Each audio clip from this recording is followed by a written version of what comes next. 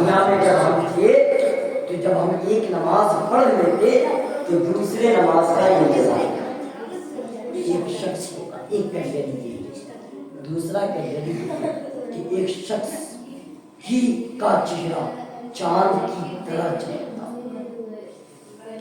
تو اس سے پوچھا جائے کہ تمہارے چہرے کے چمکنے کی آثار پر وجہ کیا ہے؟ کہے گا کہ جب آزان ہوتی ہم کسی بھی کام میں مشغول ہوتے, فوراً ہم اس کام کو چھوڑتے اور مسجد کی طرف روانہ ہو جاتے نماز ادا کرنے کے لیے. ہم نے دنیا میں جب ہم نے دنیا میں اس قدر نمازیں ادا کی ہیں, اسی وجہ سے آج ہمارا چہرہ اس قدر چمک رہا ہے.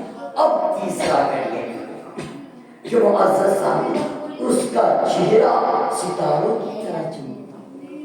پوچھنے والا پوچھے گا, سوال کرنے والا سوال کرے گا, تیرا چہرہ اس طرح کیوں چمک رہا ہے؟ جواب دینے والا جواب دے گا کہ جب آسان کا وقت ہوتا ہم آسان سن کر مسجد آتے, وضو کرتے اور نماز ادا کرتے. اسی کی وجہ ہے کہ آج ہمارا چہرہ چمک رہا ہے. لیکن یاد رکھیں, بس ایک نقطہ اور گفتگو ختم, گفتگو ختم, بس یہی آخر اور گفتگو ختم. کوئی بھی عبادت اس وقت قابل لحاظ ہے جب وہ عبادت آپ کو گناہ سے روکتی, بلکہ یہ عبادت قبول ہونے کی ایک میں آپ کو آثار عطا دے رہا ہوں کہ جب آپ کوئی عبادت شروع کرتے ہیں, آپ کی عبادت وہ عبادت اسی وقت قابل قبول ہے جب آپ گناہ سے محفوظ رہیں, گناہ سے بچنے لگے, گناہ سے باز رہیں. اگر گناہ سے وہ عبادت آپ کو روکتی ہے تو سمجھ جائیں یہ عبادت میرے لیے قابل قبول ہے. اور اگر آپ عبادت بھی کر رہے ہیں اور گناہ بھی کر رہے ہیں پھر آپ سمجھ جائیں کہ یہ عبادت میرے لیے قابل ہے. اس لیے کہ اللہ نے قرآن مقدس میں ارشاد فرمایا ان الصلاۃ تنہی عن الفحشاء والمنکر, نماز تمام برائیوں سے اور بے حیائیوں سے روکتی ہے. لیکن اما وقت ایسا بھی دیکھنے کو ملتا کہ نماز پڑھنے والا نماز پڑھتا لیکن مسجد سے نکل کر گالیاں بھی دیتا, جھوٹ بھی بولتا, معزز سامعین چوریاں بھی کرتا. تو گویا کہ وہ عبادت تو کر رہا ہے لیکن وہ عبادت اس قدر نہیں کر رہا ہے کہ وہ عبادت اس کی کفایت کر سکے. تو عبادت اس قدر کرو کہ عبادت تمہارے گناہ کی کفایت کرے, تمہیں گناہ سے بچائے, تمہیں گناہ سے محفوظ رکھے. معزز سامعین یہ باتیں تھی بنیادی, آپ کی سماعت کے حوالے کیا. اللہ تبارک و تعالی کہ اگر بولنے میں کوئی ایسی لغزش خطا غلطی ہوئی مولا اپنے حبیب کے صدقے میں معاف عطا فرما, اور جتنی باتیں عمل پیش کی اس پر سب سے پہلے عمل کرنے کی توفیق عطا فرما, اس کے بعد تمام لوگوں کو اس پر عمل کرنے کی توفیق عطا فرما. کھڑے ہو کر